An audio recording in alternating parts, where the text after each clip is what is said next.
They say the Nun River remembers lies. In the small village of Okaloba, children are warned never to speak falsehood near its banks. The elders whisper that if you lie within earshot of the river, the current will rise, silently, swiftly, and take you under. Of course, in modern times, no one believes that. Not until the oil company came. It was the dry season when Petrobay Limited arrived. 6 workers in bright orange overalls, carrying machines that coughed smoke and made the river tremble. They came with laughter, generators, and money. They came to drill beneath the sacred waters. An old fisherman, Papa Odom, warned them. That river feeds the land, but it also eats lies. Don't test it. They laughed. One of them, the team leader, Engineer Collins, said, "We don't deal in myths, old man. We deal in oil." The river stayed silent. That night, as the moon floated above the mangroves, the men sat drinking at the riverbank. One of them, Uduak, a young geologist, smirked. "Let's test the story. Let's lie to the river." The others cheered. He stood by the water, raised his cup, and said loudly, "River Nun, I swear I've never stolen anything in my life." Laughter erupted. But Papa Odom, sitting by his canoe, shook his head. The laughter stopped when the water rippled. A slow whirlpool formed, gentle but deliberate. And then Uduak slipped. They thought he was joking until the current dragged him under. They never found his body. The company made a quick call to their base in Yenagoa. "Accident during field work," they said. "Man drowned. No foul play." But Collins couldn't sleep. He saw Uduak's hand reaching out in his dreams, dripping, whispering something he couldn't understand. The next day, he forbade anyone from mentioning the curse again. "We don't spread superstition," he barked. "Focus on the job." But the river had already listened. 3 days later, another worker, Bala, the quiet one, began mumbling to himself.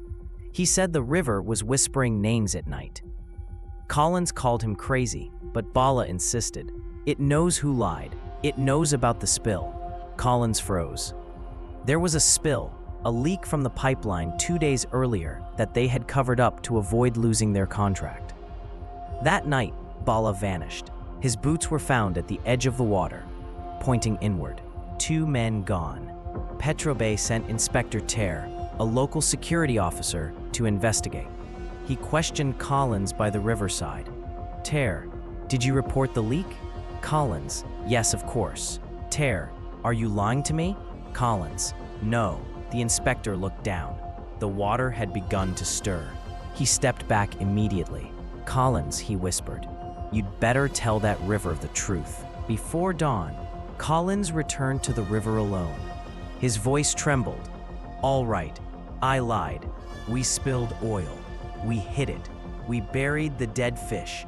Told the villagers it was natural. A gust of wind cut him off." The river's surface turned glassy, reflecting his face perfectly, then rippled outward, swallowing his reflection whole. He stepped closer. Then something rose, a black, slimy hand, gripping his ankle and yanking him beneath. When the sun rose, only his helmet floated. The remaining workers fled. When Petrobay sent a new team weeks later, they found the entire camp empty, except for the signboard they'd planted by the riverbank. It now read, "River Nun, Protected Area, Truth Only." Below the sign, in the mud, someone had scratched 3 words, "The river knows."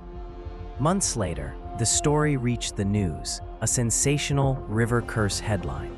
The villagers were interviewed, including Papa Odom. He stared calmly into the camera. "I warned them, the river takes lies." But after the interview, a young boy asked him, "Papa, is it true you never worked for Petrobay?" The old man paused. A drop of sweat rolled down his temple.